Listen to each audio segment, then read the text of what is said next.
Hey, you turkeys, come here. Oh. Hello, master gardeners.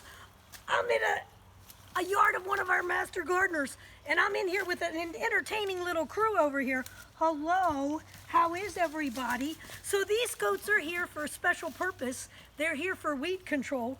So goats are fascinating little agile, curious little animals. They've been jumping all over me.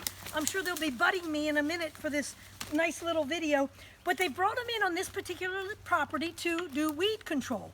So why are they having goats? Well, it's actually one of the more inexpensive ways to get weed control in your yard. And what do they eat? They eat a lot of different types of plants. And not just the plant, but they'll actually eat the woody stems. Why are they, excuse me, who is that? Don't bite my ear.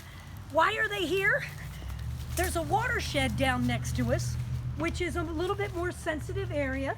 So therefore the customer would like to avoid using chemicals that might run off into the stream. They want to avoid a lot of heavy equipment for any kind of erosion. So they're beginning for their weed control to just use goats. When you hire your goats, they usually partition them off in a small area. They put them in a fence. The purpose of the fence is to keep any coyote out and to keep the goats in. Even so, they are escape artists and they'll find their way out of most places. This one happens to be an electrified fence. You usually pay by the number of goats that you have. They're getting playful here. They usually, in 1 month, 6 goats can clear an acre. So what are they here to eat? Well, he just grabbed this out of my hand. Hello there, go find your own food. This is bittersweet. They like eating bittersweet. Oh, he prefers grape. I've got wild grape here. Would you like a bite of grape, little buddy?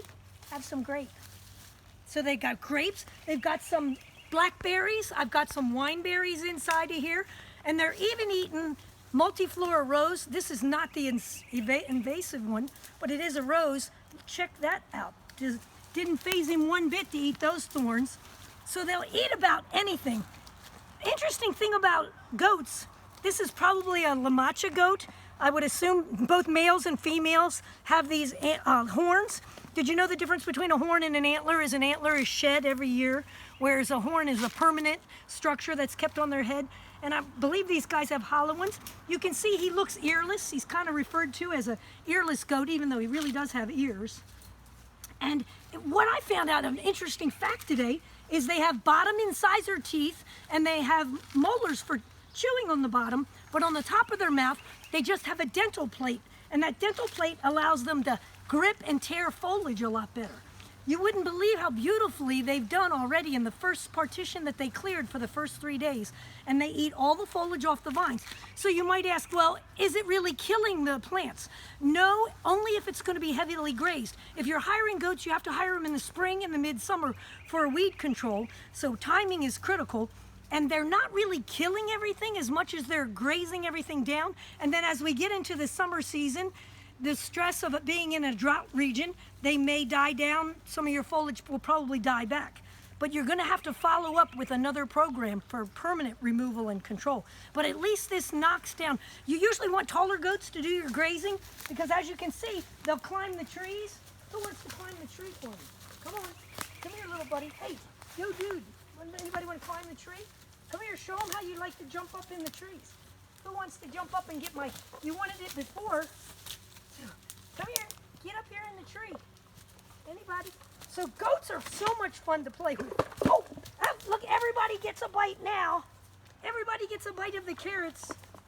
So this is an interesting business to be in. Of course, the owner has to have liability insurance, and then they have to come in and prepare the property for the correct type of fencing to make sure their goats are protected. Then they provide an evening den in which the goats can get inside for the nighttime to make sure nobody's hurting them in that way. Then they have to make sure they're providing water and oftentimes the salt lick. But they have a very varied diet. When they start grazing, you might be able to see here, here's about their browse line. You often see this in the woods when you're around deer and animals. There's browse lines. In Africa, the giraffe browse line is like really high. I'll never forget the first time I saw that. But here's the browse line because they've eaten off of the foliage off of this tree. So there's a line at which they're going to stop. And they eat the top down because they prefer to eat the higher foliage and then they'll graze down to the ground. And once they've cleared this new area, they've just been in this new spot for about 24 hours. Once they get this cleared out, they're going to continue to move the electric fence up along the hedgerow. So it's fun. It's been very entertaining for the master gardener who lives right next to him, watching the little ones fight. All of them with their little horns will bump into each other. So what an entertaining way. So if you've got some invasive weeds that you want controlled, maybe you need to think about look into getting some goats. It'll be fun.